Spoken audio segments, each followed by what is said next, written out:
रावण के सामने विभीषण जी रहते थे, पिता के समान आदर करते थे, राजा तो थे ही दशानन, पर बड़े भ्राता भी थे।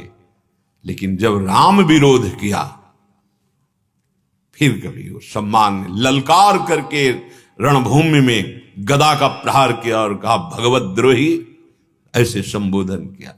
तजो पिता प्रहलाद विभीषण बंधु भरत महतारी, गुरु बलि तजो कंत ब्रज बनितन भे मुद मंगलकारी। गुरुदेव भगवान भगवत प्राप्ति के लिए रूप धारण करके आते हैं, अपना रहस्य बताने के लिए।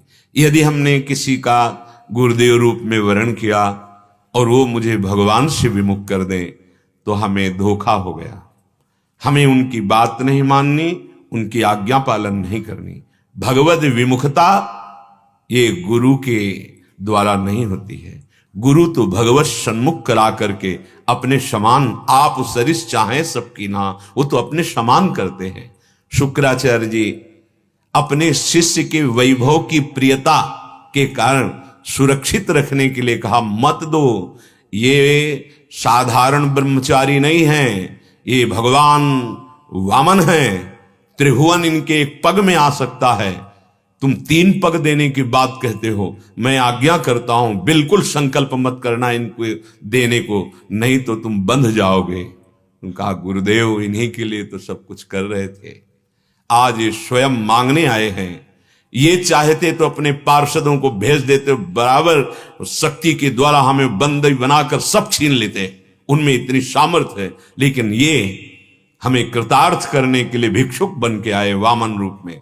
अब नहीं, अब आपकी आज्ञा का पालन नहीं करूंगा, अब भगवत विमुख नहीं होऊंगा, अब तो चाहे जो कुछ हो, साप दे दिया, जा ऐश्वर्य भ्रष्ट हो जा, स्वीकार है गुरुदेव, लेकिन प्रभु से विमुख नहीं हो सकता। गुरु बलि तजो कंत ब्रज बनितन भे मुद मंगलकारी।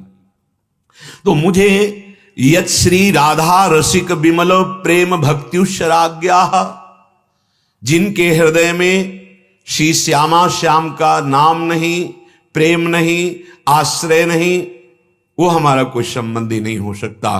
बाहर से व्यवहार में कोई भी हो, अंदर से प्रियता हमारी उसी की होगी जो हमारी प्यारी जू के चरणों का आश्रय लिए है। बाहर तो सब भगवत स्वरूप है। वैर और विरोध ये भक्त के हृदय में नहीं होता, पर उदासीनता होती है।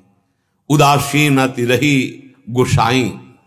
अपने मन को हम बहुत संभाल के रखें तो ज्यादा समय नहीं लगता, भगवत चरणारविंद की प्रियता उदय हो जाती है।